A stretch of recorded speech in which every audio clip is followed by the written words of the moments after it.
अस्सलाम वालेकुम रहमतुल्लाहि व बरकातुहू। प्यारे नाज़रीन, प्यारे बच्चों, मैं उम्मीद करता हूँ कि आप लोग अच्छे होंगे, बेहतर होंगे, खैर वाफियत से होंगे। प्यारे बच्चों, आज हम आपके दरमियान लेकर हाजिर हुए हैं क्लास 10 का दरख्शा का चैप्टर नंबर 9 का सवाल और जवाब लेकर हाजिर हुए हैं आपके दरमियान। यानी कि हमने माक़बल वाले सबक के अंदर हिंदुस्तानी आइन के मेमार डॉक्टर भीमराव अम्बेडकर के बारे में पढ़ा था। आज जो इसका सवाल जो है आपकी किताब के अंदर जो दिया गया मुख्तसर तरीन सवालात उसको हल करेंगे। फिर उसके बाद मुख्तसर सवालात जिसमें 4 सवालात दिए गए उसको हल करेंगे। और इसका यानी कि इस चैप्टर का हिंदुस्तानी आइन के मेमार डॉक्टर भीमराव अम्बेडकर, इससे जितने भी ऑब्जेक्टिव सवाल बनने वाले हो सकते हैं उसको फिर इसी वाले वीडियो के अंदर हल करेंगे। तो चलिए शुरू करते हैं। शुरू करने से पहले आपसे छोटा सा दरख्वास्त है कि अगर अभी तक आपने इस वीडियो को लाइक नहीं किया तो लाइक कर दें और दूसरों तक शेयर कर दें। तो चलिए देखते हैं। सबसे पहले नंबर में यहाँ पे देख लीजिए, पहला नंबर सवाल ये है कि भीमराव अम्बेडकर की पैदाइश कब और कहाँ हुई। क्या पूछा बाबू कि भीमराव अम्बेडकर की पैदाइश कब और कहाँ हुई। तो उसके जवाब में जिक्र किया भीमराव अम्बेडकर की पैदाइश 1891 ईस्वी को महू सेंट्रल इंडिया में हुई थी। यानी कि 1891 ईस्वी के अंदर भीमराव अम्बेडकर पैदा हुए थे। 2 नंबर सवाल कहता है भीमराव के वालिदैन का नाम क्या है। वालिदैन के मतलब होता है माता पिता। क्या होता है बाबू? वालिदैन के माना होता है यानी इनके माँ बाप का नाम क्या है।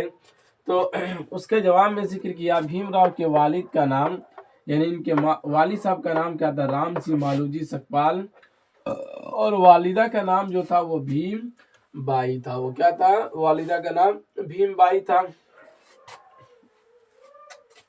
3 नंबर सवाल कहता है भीमराव के वालिद फौज में किस ओहदे से सुबुकदोश हुए। सुबुकदोश होने का मतलब होता है यानी उस ओहदे को छोड़ देना, ठीक है ना। तो उसके जवाब में जिक्र किया भीमराव के वालिद फौज के ओहदे से सुबुकदोशी के वक्त उनका ओहदा दूसरे ग्रेड सूबेदार मेजर का था। यानी कि जिस वक्त वो क्या कहते हैं फौजी ओहदे से ये सुबुकदोश हुए थे तो उस वक्त उनका जो ओहदा जो था वो दूसरे ग्रेड सूबेदार मेजर का था, ठीक है ना। जिस तरह से आप चैप्टर पढ़े होंगे तो उसके अंदर आप बखूबी इस चीज के बारे में आपको ये मालूम होगा, ठीक है ना। 4 नंबर सवाल कहता है बाबू भीमराव की शादी किस उम्र में और किससे हुई। यानी कि कितने साल की उम्र में और किनसे इनकी शादी हो गई। तो उसके जवाब में जिक्र किया भीमराव की शादी 14 साल की उम्र में 9 बरस की लड़की रामाबाई से हुई थी। यानी कि जब ये 14 बरस के थे, 14 साल की जब इनकी उम्र थी तो 9 बरस की लड़की रामाबाई से इनकी शादी हो गई। 5 नंबर सवाल कहता है बीए करने के लिए भीमराव ने किस कॉलेज में दाखिला लिया। तो उसके जवाब में जिक्र किया बीए करने के लिए भीमराव ने एल्फिंस्टन कॉलेज में दाखिला लिया था। 6 नंबर सवाल ये है कि बुद्ध मजहब में नरवान का क्या तस्वूर है। तो उसके जवाब में जिक्र किया बुद्ध मजहब में नरवान का तस्वूर इरफान हासिल करना है। यानी कि जैसा कि आपको पता है चैप्टर पढ़े होंगे कि भीमराव अम्बेडकर आगे चलकर यानी कि जब ये अपने ओहदे इनकी जब पढ़ाई मुकम्मल हो गई तो इन्होंने जिस मजहब से आते थे उसको इन्होंने छोड़कर बुद्ध मजहब को इन्होंने कबूल कर लिया था। जैसा कि आपको ये बातें मालूम है, चैप्टर पढ़े हैं तो उसके अंदर ये बातें आपको जिक्र की गई है, कर दी गई है आपके दरमियान, ठीक। तो बुद्ध मजहब के अंदर क्या होता है, नरवान का तस्वूर जो होता है वो इरफान हासिल करना। और रफ़ाइवादिफ इरफान के मतलब होता है पहचान। क्या होता है यानी कि उसका तस्वूर नरवान का तस्वूर जो होता है वह इरफान हासिल करना होता है, ठीक है ना। तो ये रहा आपके दरमियान मुख्तसर तरीन सवालात जिसमें 6 सवाल दिए गए हैं, सवाल और जवाब आपके दरमियान पेश कर दिया गया। अब चलिए अब इसके आगे ऑब्जेक्टिव सवाल देख लेते हैं। सबसे पहले नंबर में जिक्र किया बाबू भीमराव अम्बेडकर की पैदाइश कब हुई थी। यानी कि पहला सवाल क्या है कि भीमराव अम्बेडकर की पैदाइश कब हुई थी। तो उसके जवाब में जिक्र किया 1891 ईस्वी को। कब हुई थी? 1891 ईस्वी को भीमराव अम्बेडकर की पैदाइश हुई थी। 2 नंबर सवाल कहता है भीमराव अम्बेडकर कहाँ पैदा हुए थे। तो उसके जवाब में जिक्र किया महू सेंट्रल इंडिया। कहाँ पैदा हुए थे? महू सेंट्रल इंडिया में भीमराव अम्बेडकर पैदा हुए थे। ये जगह का नाम है, ठीक है ना। उसके बाद कहते हैं 3 नंबर भीमराव के वालिद का नाम क्या था, तो उसके जवाब में जिक्र किया बाबू राम जी। चौथे नंबर सवाल जिक्र किया भीमराव के वालिदा का नाम क्या था। वालिदा के माना क्या होता है, हमने कब्ल में भी जिक्र कर दिया, वालिदा के माना होता है माँ, ठीक है ना। भीमबाई। 5 नंबर सवाल कहता है भीमराव के मतलब भीमराव के वालिद फौज में किस ओहदे से सुबुकदोश हुए, तो उसके जवाब में जिक्र किया हेड मास्टर। किस ओहदे से सुबुकदोश हुए थे बाबू, हेड मास्टर के ओहदे से सुबुकदोश हुए थे। 6 नंबर सवाल कहता है भीमराव की शादी किस उम्र में हुई थी, तो उसके जवाब में जिक्र किया 14 बरस। कब हुई थी, 14 बरस की उम्र में भीमराव अम्बेडकर की शादी हो गई थी। 7 नंबर सवाल कहता है उनकी बीवी का नाम क्या था, उनकी बीवी का नाम बताइए, तो उसके जवाब में जिक्र किया रामाबाई। क्या था बाबू, उनकी बीवी का नाम रामाबाई था। फिर ये 2 शादी किए, जैसा कि आपने चैप्टर के अंदर पढ़ा भी कि उनकी दूसरी बीवी का नाम वहां पे जिक्र किया गया है।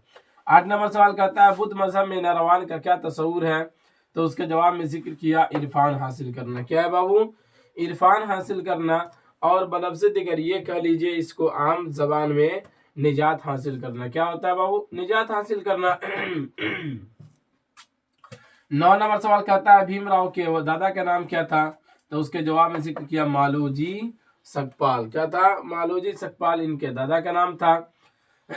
10 नंबर सवाल कहता है भीमराव अम्बेडकर आजाद हिंदुस्तान में किस ओहदे पर फाइज थे, यानी कि जब ये अपनी पढ़ाई मुकम्मल करके चले आए और जब हमारा हिंदुस्तान आज़ाद हो गया, अंग्रेज़ों की गुलामी से जब हमारा हिंदुस्तान आज़ाद हो गया, तो भीमराव अम्बेडकर को किस ओहदे पर रखा गया था, तो उसके जवाब में जिक्र किया वजीर कानून। किस ओहदे पर रखा गया था बाबू, वजीर कानून, यानी कि कानून बनाने के ओहदे पर इनको रखा गया था, ठीक है ना। जैसे कि आप पढ़ते हैं ये अटल हकीकत है, ये ऐसी बात है कि जो सबके दरमियान जाहिर है कि भीमराव अम्बेडकर का इस हिंदुस्तान के अंदर क्या रोल है, ठीक है ना। ये सारे लोगों के दरमियान जाहिर है, बताने की जरूरत नहीं है, बच्चा जो भी एजुकेशन फील्ड में है सब कोई जानता है। चलिए आगे बढ़ते हैं। 11 नंबर में कहता है हिंदुस्तानी आइन के मेमार किसे कहा जाता है, यानी कि हिंदुस्तानी आइन के माने होता है कानून। क्या होता है बाबू, आइन के माना कानून, तो उसी को कहा कि हिंदुस्तानी आइन के मेमार के मतलब होता है बनाने वाला। किसे कहा जाता है, तो उसके जवाब में जिक्र किया भीमराव अंबेडकर को। चूंकि आप जानते हैं कि इस हिंदुस्तान के अंदर जो संविधान जो लिखा गया है, तो उसके लिखने वाले किसी को माना जाता है, भीमराव अंबेडकर को, ठीक है ना। 12 नंबर सवाल, क्या भीमराव किस खानदान में पैदा हुए थे, तो महार खानदान में पैदा हुए थे। 13 नंबर सवाल कहता है भीमराव अंबेडकर ने कौन मजहब कबूल किया था, भीमराव अंबेडकर साहब वो कौन से मजहब कबूल कर लिए थे, तो उसके जवाब में जिक्र किया बुद्ध मजहब। 14 नंबर सवाल कहता है भीमराव के खानदान कौन सी जबान बोलते थे, तो उसके जवाब में जिक्र किया मराठी जबान। कौन जबान बोलते थे बाबू, मराठी जबान। 15 नंबर सवाल कहता है भीमराव कितने सन में मैट्रिक का इम्तिहान पास किए, तो उसके जवाब में जिक्र किया 1908 ईस्वी में। कितने सन में, 1908 ईस्वी में भीमराव अम्बेडकर साहब मैट्रिक का इम्तिहान पास करते हैं। 16 नंबर सवाल कहता है भीमराव अम्बेडकर की वफात कब हुई थी, तो उसके जवाब में जिक्र किया 1956 ईस्वी। कब हुई थी, 1956 ईस्वी। तो ये रहा आपके दरमियान मारूसी सवालात यानी कि ऑब्जेक्टिव सवाल और उसके जवाब। हम उम्मीद करते हैं कि आपको समझ में आया होगा। चलिए अब इसके आगे जो आपकी किताब के अंदर जो दिया गया है मुख्तसर सवालात उसको देख लेते हैं। उसके अंदर पहला सवाल जो दिया गया है, कहा गया कि स्कूल में भीमराव के साथ तलबा और असातिज़ा का सलूक कैसा था, यानी क्या पूछा कि भीमराव के साथ स्कूल के अंदर तलबा और असातिज़ा का सलूक कैसा था। सलूक के माना क्या होता है, बर्ताव कैसा था। तो ये चैप्टर जब आप पढ़े थे तो उसके अंदर बखूबी ये चीज़ें आपको मालूम हो गई होगी। बट यहाँ पे सवाल के अंदर देखिए, मुंबई के एल्फिंस्टन हाई स्कूल में भीमराव अम्बेडकर पढ़ते थे। स्कूल का माहौल भीमराव के लिए पुरसुकून ना था। पुरसुकून का मतलब ये होता है कि अच्छा इनके लिए नहीं था। ये सरकारी सरपरस्ती में चलने वाला स्कूल था। इसके बावजूद यहाँ भी भीमराव के साथ जात पात का भेदभाव किया जाता था। सिर्फ स्कूल के तलबा ही انہیں حقارت کی اور نفرت کی نظر سے نہیں دیکھتے تھے، بلکہ اس اسکول کے اساتذہ کا سلوک بھی بھیم راؤ کے ساتھ نفرت اور حقارت کا تھا۔ یعنی کہ وہاں جو بچے موجود تھے جو وہاں پہ پڑھائی کرتے تھے نا، تو وہ بھی بھیم راؤ امبیڈکر کو بڑی نیچی نظر سے یعنی گھٹیا نظر سے دیکھا کرتے تھے۔ سمجھ رہے بات کو؟ 2 نمبر سوال کرتا ہے بھیم راؤ کا خاندان بمبئی جا کر کیوں بس گیا؟ تو اس کے جواب میں دیکھیے ذکر کیا کہ بھیم راؤ امبیڈکر کے بھیم راؤ کے والد رام جی ستارہ کے ایک فوجی اسکول میں ہیڈ ماسٹر تھے۔ کیا تھا بابو؟ ہیڈ ماسٹر تھے، جہاں وہ سالوں کے بعد رام جی کی ستارہ کی نوکری ختم ہو گئی تو انہوں نے ستارہ کو چھوڑ دینے کا ارادہ کیا اور طے کیا کہ بمبئی جا کر سکونت اختیار کیا جائے، یعنی ممبئی جا کر رہا جائے۔ جب ستارہ والی نوکری ختم ہو گئی تو چنانچہ رام جی اپنے پورے خاندان کے ساتھ ممبئی منتقل ہو گئے۔ ٹھیک ہے نا؟ 3 نمبر سوال کہتا ہے کہ بھیم راؤ کے حصول تعلیم پر 5 جملے لکھیے۔ حصول تعلیم کا مطلب ہوتا ہے ان کی تعلیم کے اوپر، ان کی ایجوکیشن کے اوپر، یہ کہاں یہ تعلیم حاصل کیے تھے اور یہ ان کی پڑھائی کہاں تک ہوئی تھی، اس کے اوپر 5 جملے لکھیے۔ تو اس کے جواب میں ذکر کیا دیکھیے کہ 1912 عیسوی میں بھیم راؤ امبیڈکر نے ایلفسٹن کالج سے BA پاس کیا۔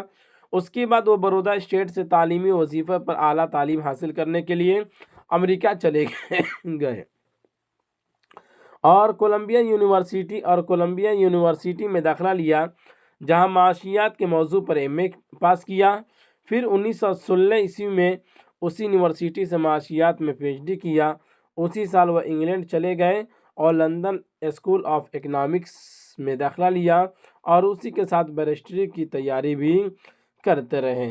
یہ ان کی تعلیم کے اوپر 5 جملے رہا۔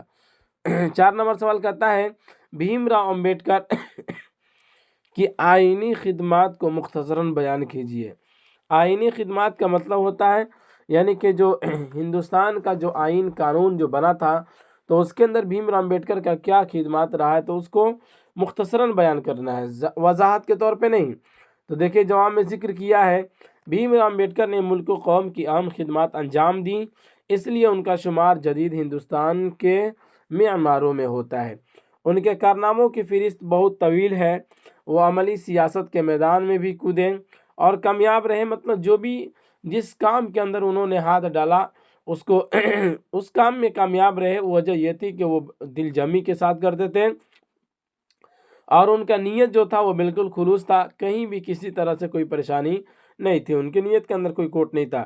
جب ہندوستان کو آزادی ملی تو ملک کے آئین سازی کا مرحلہ درپیش ہوا تو آئین سازی کے لیے دستور ساز کمیٹی میں بھیم راؤ اس کمیٹی کے صدر بنائے گئے اور انہی کی صدارت میں موجودہ آئین ہند کی تکمیل مکمل ہو سکی۔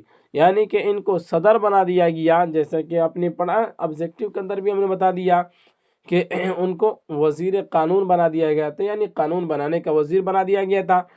تو اس کے بعد انہی کی وجہ اور انہی کے دیکھ بھال میں اور انہی کی صدارت میں ہندوستان کی آئین کی تکمیل ہوئی۔ پھر کیا ہوا؟ آج پورا دیش اسی کے پیروکار ہے۔ ٹھیک ہے نا؟ تو یہ رہا آپ کے درمیان مختصراً ترین سوالات، پھر مختصر سوالات، آبجیکٹیو سوال اور جوابات۔ ہم امید کرتے ہیں کہ آپ کو یہ سمجھ میں آیا ہوگا۔